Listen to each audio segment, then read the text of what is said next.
to deal with the situation. You're just like the Shogun. So strict. Oh, you think so? I thought I was rather accommodating. If it had been the Shogun, she would have decapitated Kujo Kamaji without a second thought.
I do believe he was prepared for that outcome.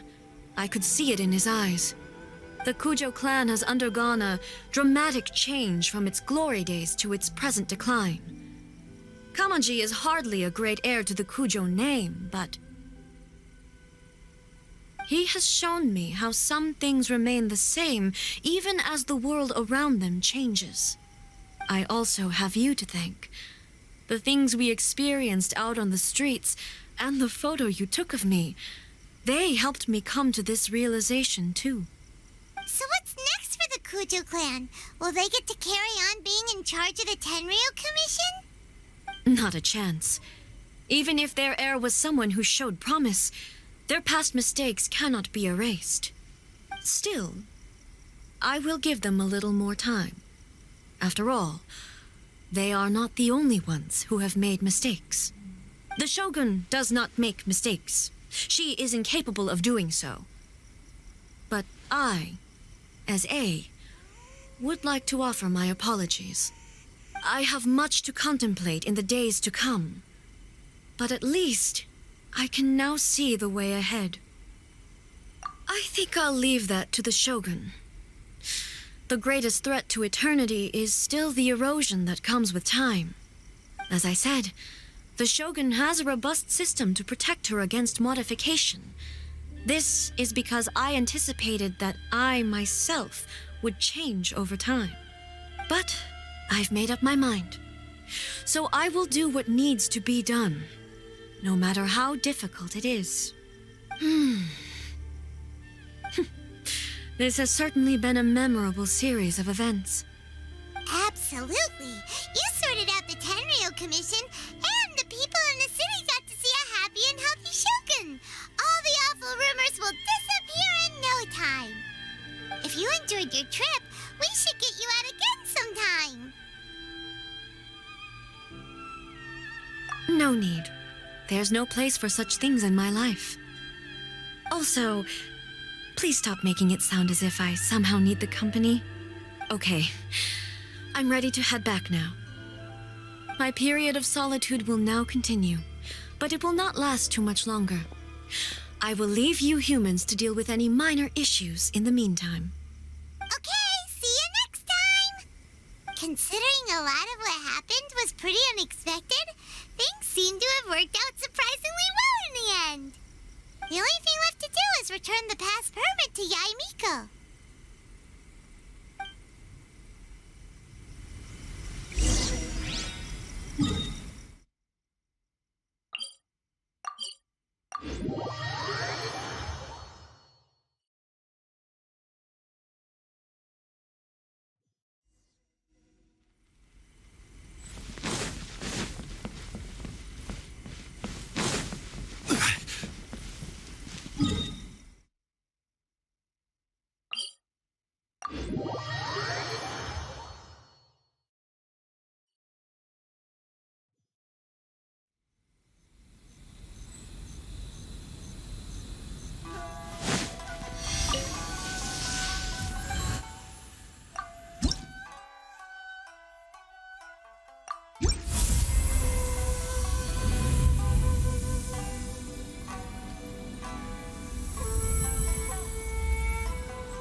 you now? Well then, you'll have to tell me all about it.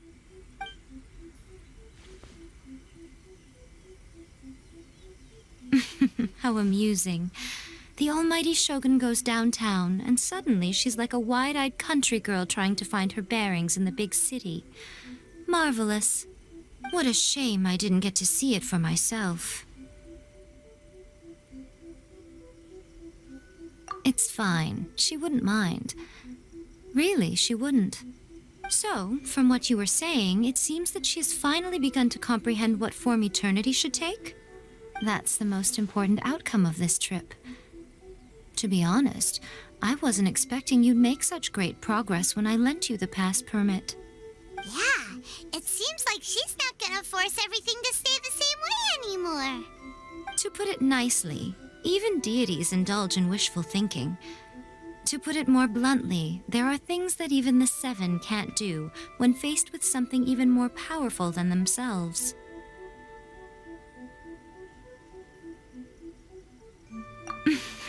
Take a guess. Anyway, it sounds like you had a very pleasant trip and even had the chance to see A's less formal side. Next time you wish to see her, you can come and take the pass permit from me again.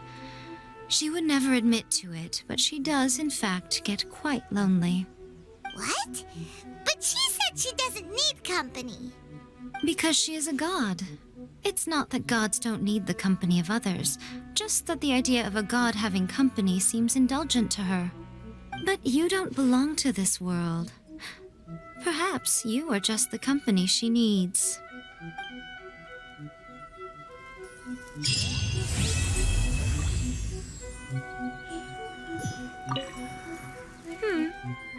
Was there something else you wanted to talk about? I have no doubt that she immensely enjoyed that drink. I'm sure she was as happy as can be. What she really wanted to say was this. How soon do you think you could open a branch in the plain of Euthymia? Was there something else you wanted to talk about? The puppet, yes. I've also heard that changing a puppet's operating rules is extremely difficult. It's most likely the first time in history anyone has faced this issue. You can imagine how hard it must be, given that it has successfully flummoxed the wise and powerful A. This is one problem that even the Muso no Hitotachi will not be able to solve. Was there something else you wanted to talk about? Don't you think it's a fun idea, someone being reborn as the Raiden Shogun? That's all that light novels are supposed to be. A bit of fun. For her, though... Yes, probably a little too avant-garde. Ooh, maybe I should commission a sequel. Reborn as Guji Ai. What do you think? Was there something else you wanted to talk about?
Osmanthus.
Ah, hello.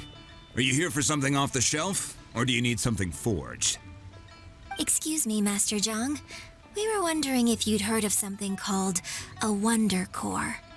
Of course I have. Sorry, who's asking? My name is Yunjin.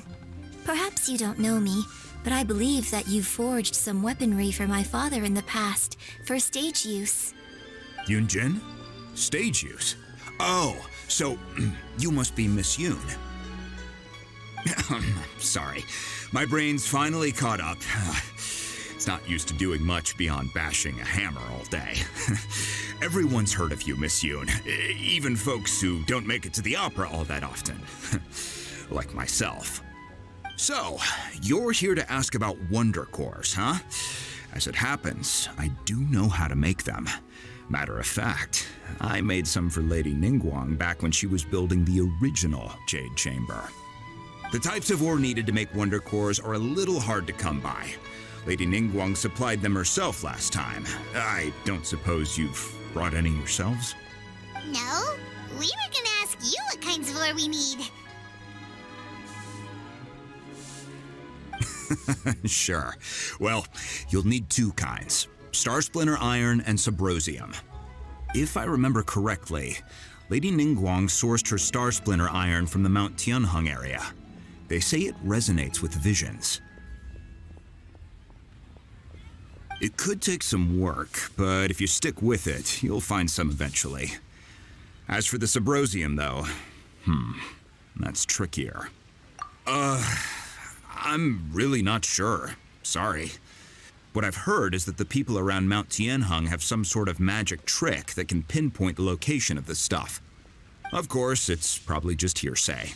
If you want my advice, start by looking for Star Splinter Iron around Mount Tianheng.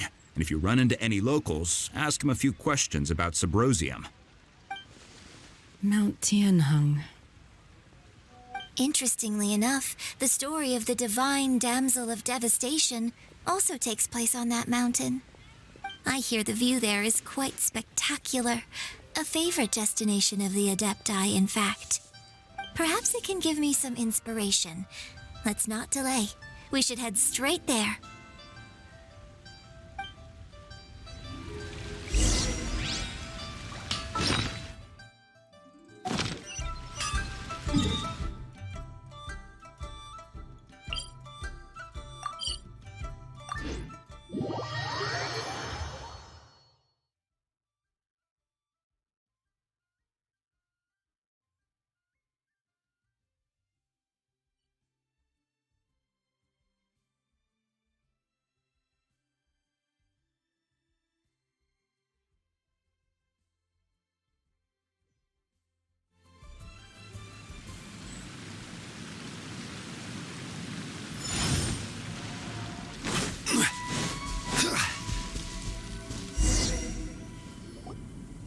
I came to Mount Tianheng once with my father as a child.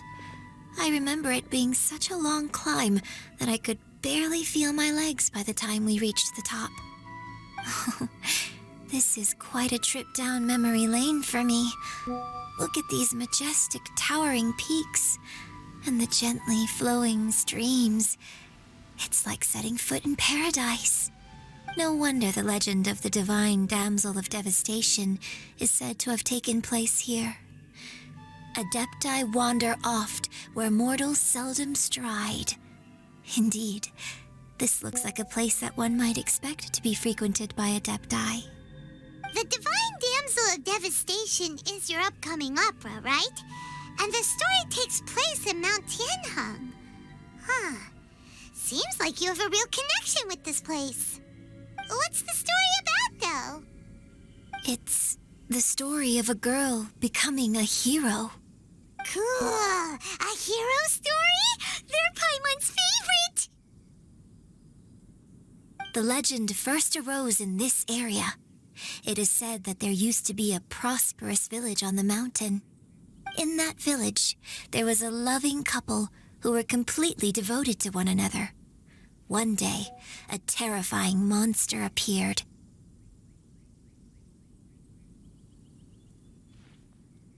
The wife was out collecting herbs and was captured by the monster. Her husband was so distraught at the news that it broke his spirit and drove him to madness. The vile and vicious monster told the villagers, "If you want to live, you must sacrifice a child to me." What a nasty piece of work! Ugh.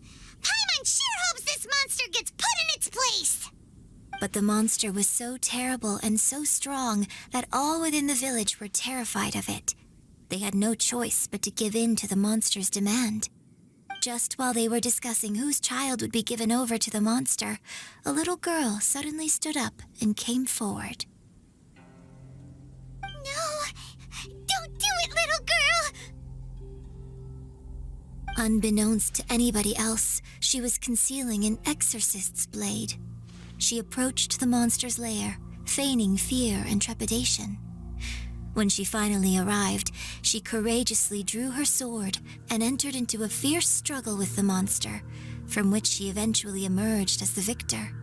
Her extraordinary abilities drew the attention of the Adepti, and they took her as one of their own. Her story became the stuff of legends. But alas, the paths of mortals and Adepti seldom cross, and she would never again re-enter the mortal world.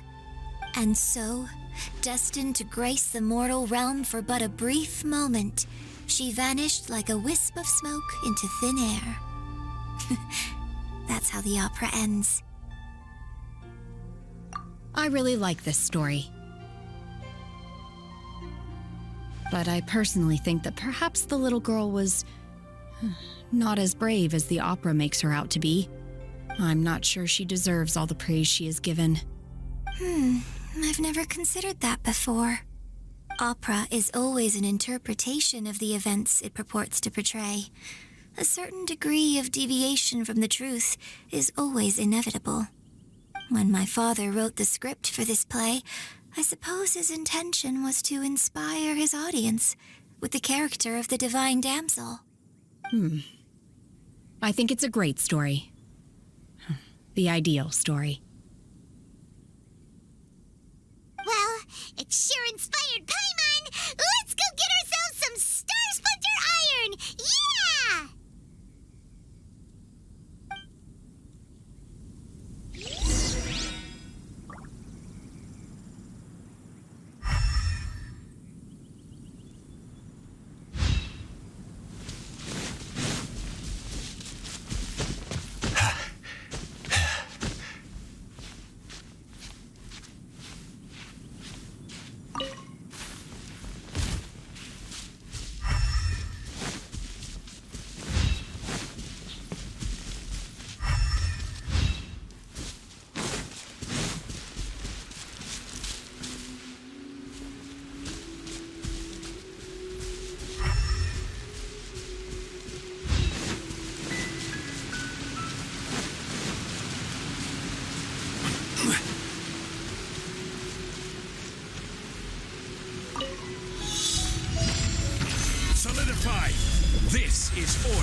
bored on the road.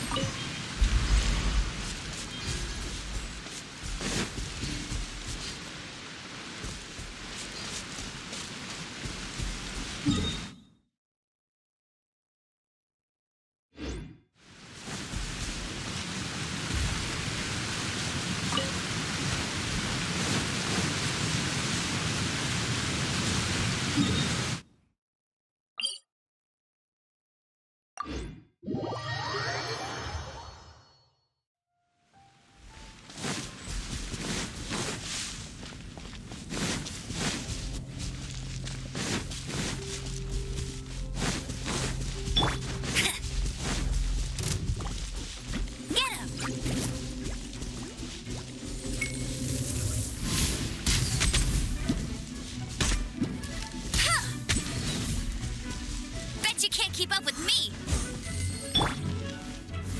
Gather!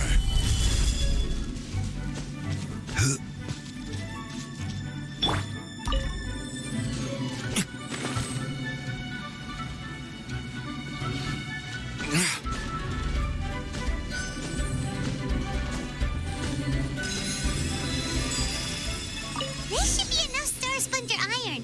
Now we just need to find that Subrosium. I think I saw a village on our way here. Master Zhong said we should ask the locals for help. Why don't we try there?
Retribution! I will have order. Stabilize. Drop! I will end you. Ha! Let it rain. Use this first. Ha! I must finally get some quiet. This is it.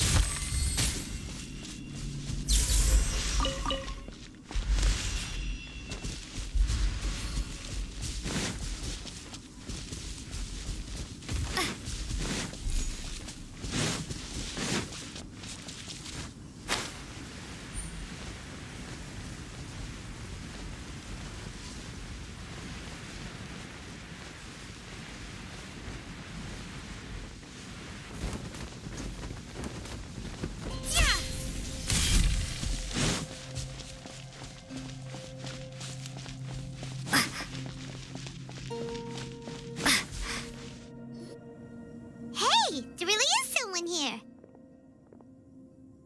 Yunjin, looks like you were right. Excuse us, sir. Can we ask you something? Huh. He didn't seem to catch that. Hello, sir. We were just passing by and wanted to ask if you happen to know anything about Subrosium.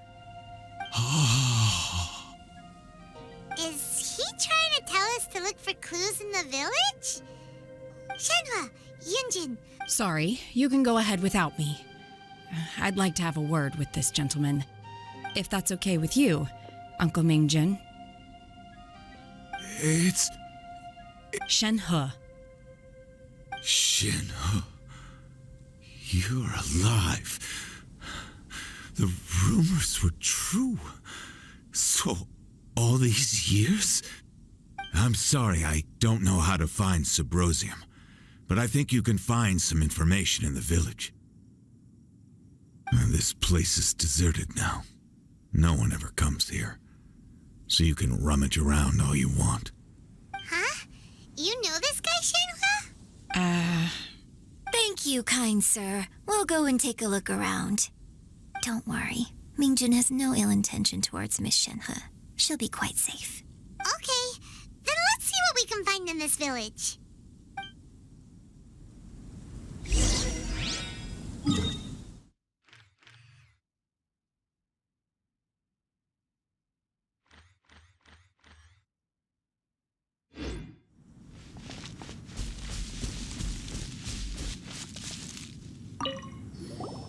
I came back here once before, a few years ago. Alone. I hid it from Master at the time. It was deserted then, too, except for a few low-life bandits. Everyone and everything I remembered was long gone. But as people were passing by, they stopped to admire me. I tried explaining to them that I wasn't an adeptus. When I saw how run down all these houses were, I felt at a loss. It was like I took a look at the world, and on the surface, it looked like a vast realm with so many places I could go. Then I looked a little closer. Suddenly, Last time I visited, I felt so upset. But today, it is easy for your mind to run wild when you are alone. But this time, you are with your friends, aren't you? yes, my friend.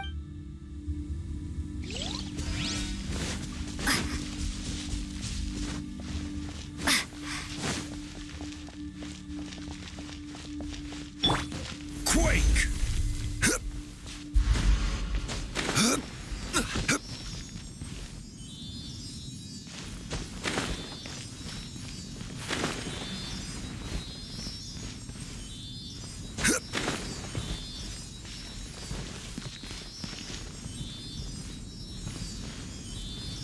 Crumble!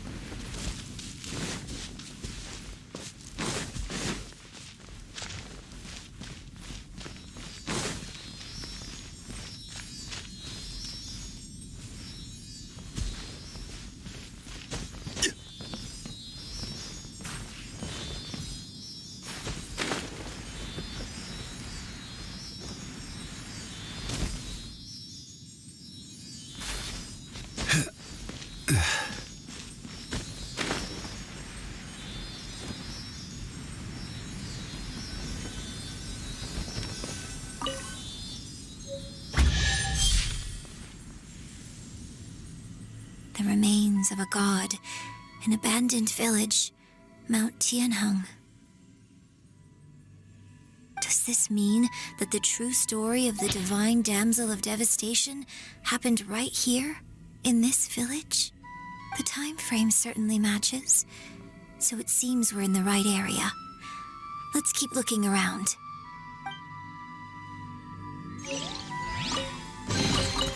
Unsolicited, and all the more valuable for it.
So, Shenhe is the divine damsel? Now that I think about it, she does behave rather like an adeptus, and she is about the right age. So that's why I've been getting the strangest feeling whenever I chat with her. I should have noticed it earlier. According to this text, the divine damsel from the opera was actually the daughter of the loving couple. And she didn't volunteer. She was sacrificed to the monster by her own father. Oh, the truth is even more lamentable than the opera. Now I understand why Shenhe said the girl was not as brave as people think. It wasn't her choice to enter that ghastly situation. She was forced into it. Oh, it looks like my father may need to make a few revisions to his beloved opera. We've looked everywhere, but still no mention of Subrosium. Let's have a look over there.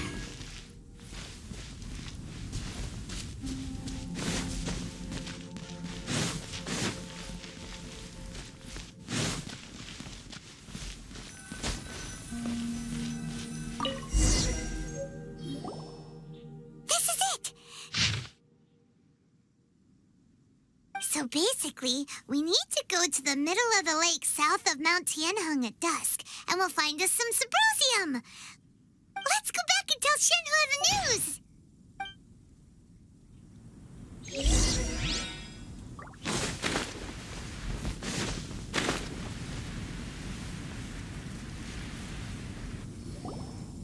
One year when I was back visiting, I heard a story about a white-haired adeptus from a merchant passing by. I never imagined it was you. I was a very close friend of your father's.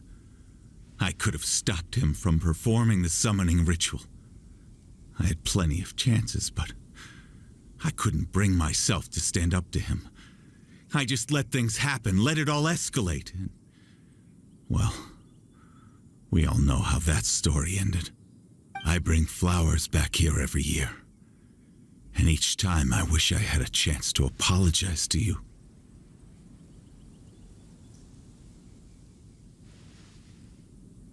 Apologize for what? If you'd stopped him, he'd only have found another way.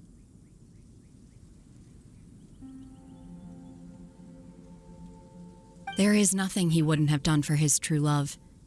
Nothing. Do you still hate him? I don't know what I feel. I'm told my fate is to bear the curse of calamity, so my master bound my soul with red ropes to curb my aggression. But it also dampened my emotions, making me dispassionate, like the Adepti. So if you ask me how I feel about the past, if I hate my father or not, the truth is, I feel nothing at all. It must have been so tough for you all these years. Shenhe, we're back! Oh, then I will leave you all in peace. Shenhe, I'll tell you more about the old times next time we meet.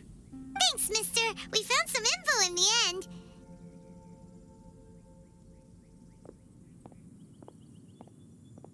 Shenhe, look. This tells us how to find Subrosium. All we gotta do is go to the middle of that lake. Let's go then.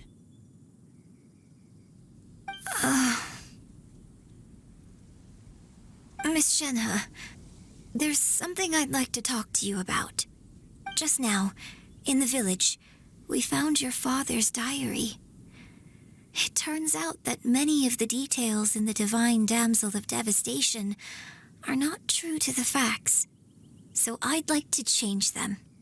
Why?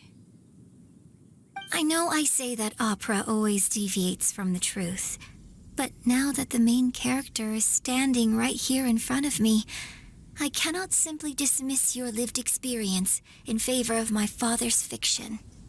It's okay. I like your version.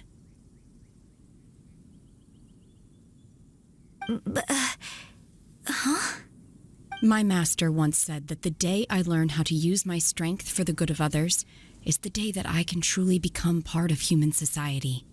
So, I hope that one day I might be brave enough to stand up and protect others, just like the girl in the opera. But I've never thought this way before, and I wonder whether I will continue to think in this way.